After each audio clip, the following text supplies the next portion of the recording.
यदि हम जिम्मेदार हैं तो भविष्य आने वाली पीढ़ियों के लिए अच्छा होगा। भारतीय न्याय संहिता 2023 अध्याय 3 सामान्य अपवाद। अध्याय 3 के इस अवलोकन में आपका स्वागत है।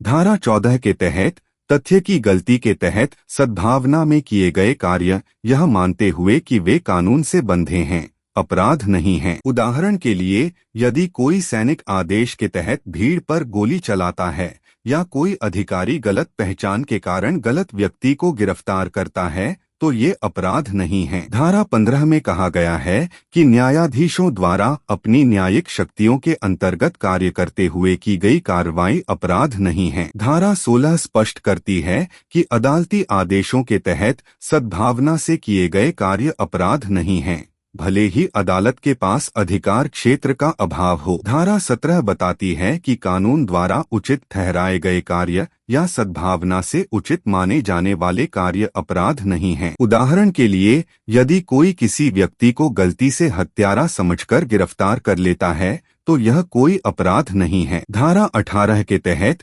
कानूनी गतिविधियों में आपराधिक इरादे के बिना आकस्मिक कार्य या दुर्भाग्य अपराध नहीं है। उदाहरण के लिए, यदि कुल्हाड़ी का सिर उड़कर किसी दर्शक को दुर्घटनावश मार देता है तो यह कोई अपराध नहीं है। धारा 19 में कहा गया है कि आपराधिक इरादे के बिना अन्य नुकसान को रोकने के लिए सद्भावना से किए गए कार्य अपराध नहीं हैं। उदाहरणों में टकराव से बचने के लिए कैप्टन का रास्ता बदलना या आग को फैलने से रोकने के लिए घरों को गिराना शामिल है। धारा 20 और 21 निर्दिष्ट करती है कि 7 वर्ष से कम उम्र के बच्चों द्वारा किए गए कार्य अपराध नहीं हैं और 7 से 12 वर्ष की आयु के बच्चों द्वारा किए गए कार्य अपराध नहीं हैं यदि उनमें पर्याप्त समझ की कमी है। धारा 22 स्पष्ट करती है कि विकृत दिमाग वाले व्यक्तियों द्वारा किए गए कार्य जो अपने कार्यों को नहीं समझ सकते अपराध नहीं हैं। धारा 23 और 24 बताते हैं कि अनैच्छिक नशे के तहत किए गए कार्य अपराध नहीं हैं। हालांकि स्वैच्छिक नशे के तहत किए गए कार्यों को ऐसे माना जाता है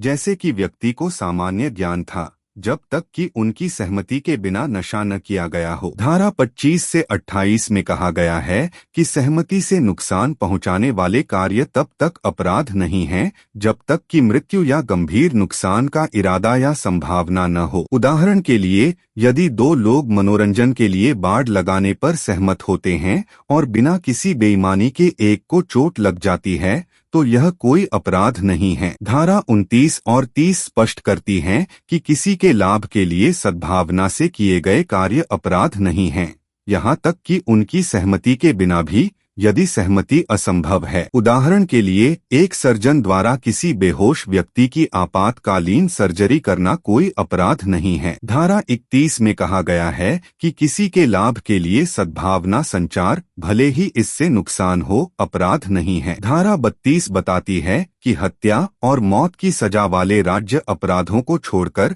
तत्काल मौत की धमकी के तहत कार्रवाई अपराध नहीं है। धारा 33 में कहा गया है कि मामूली क्षति पहुंचाने वाले कार्य, जिनके बारे में सामान्य ज्ञान का व्यक्ति शिकायत नहीं करेगा, अपराध नहीं है। अब आइए निजी रक्षा के अधिकार पर चर्चा करें। धारा 34 शरीर और संपत्ति की निजी सुरक्षा में कार्रवाई की अनुमति देती है। धारा 35 से 44 विशिष्ट मामलों को कवर करती है। युवावस्था, विकृत दिमाग, नशे या गलत धारणा के तहत किए गए कार्यों के खिलाफ निजी बचाव की अनुमति है। नेकनीयति से काम करने वाले या जब सरकारी संरक्षण उपलब्ध हो तो लोक सेवकों के खिलाफ कोई बचाव नहीं है। गंभीर हमले, बलात्कार, अपहरण या इसी तरह की धमकियों का सामना करने पर निजी बचाव मौत का कारण बन सकता है। संपत्ति की रक्षा में डकैती, रात में घर में तोड़फोड़ और शरारत को रोकना शामिल है। जब तक खतरा मौजूद है तब तक बचाव जारी रहता है। स्वयं का बचाव करने में निर्दोषों को नुकसान पहुंचाने का जोखिम उचित है। यह अध्याय 3 का हमारा सारांश समाप्त करता है।